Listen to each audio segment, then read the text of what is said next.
पूर्व सैनिकों के हेल्थ कोई बहुत अच्छी नहीं है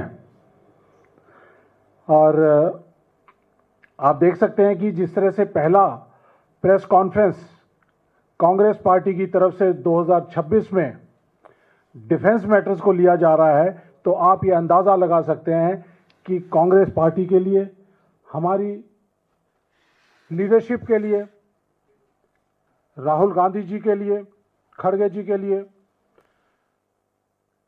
नेशनल सिक्योरिटी, डिफेंस के इश्यूज, सर्विंग सोल्जर्स और पूर्व सैनिक वो पैरामाउंट इंपॉर्टेंस के हैं, सबसे ज़्यादा अहमियत रखते हैं। तो इसलिए कांग्रेस पार्टी अपनी पहली ब्रीफिंग जो कर रही है वो पूर्व सैनिकों के मुद्दों को लेकर कर रही है।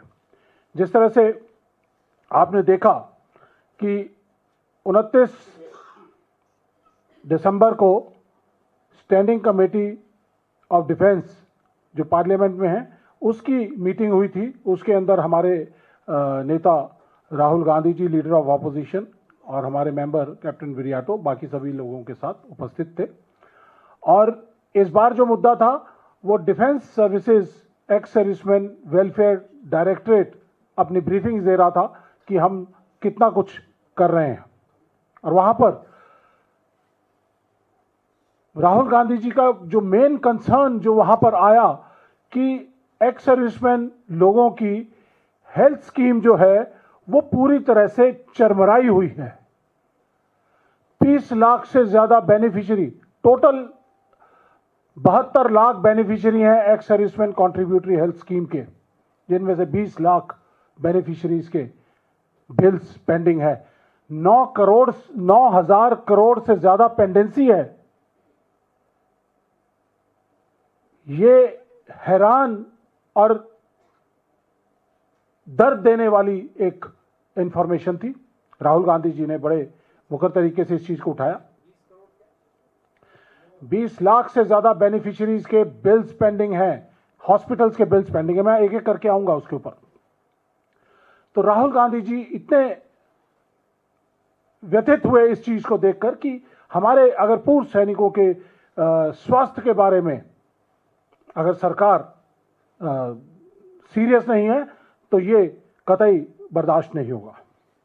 एक तरफ कांग्रेस पार्टी जो सैनिकों के साथ हमेशा खड़ी रही है, पूर्व सैनिकों के साथ खड़ी रही है, नेशनल सिक्योरिटी के साथ खड़ी रही है, और वहां पर दूसरी तरफ मोदी जी की सरकार अपने आप को राष्ट्रवादी सरकार बोलती है, लेकिन वो डिफेंस के चलते हुए सिस्टम को, डिफेंस मैकेनिज्म को पूरी तरह से तोड़ मरोड़ करके और डिस्ट्रॉय करना चाहती है।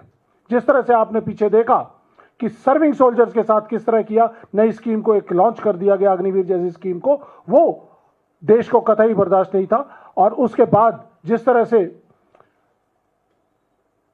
नेशनल सिक्योरिटी के इश्यूज आपके सामने पिछले कुछ समय के अंदर आए, और अब last nail in the coffin, पूर्व सैनिक जिन्होंने अपनी सारी जिंदगी देश के नाम कर दी, लड़ाई लड़ते रहे, और आज वो उम्र के इस पड़ाव के अंदर हैं कि उनको देश की और देश की सरकार की जरूरत है अपनी हेल्थ ठीक रखने के लिए, अपने इलाज के लिए, लेकिन मोदी सरकार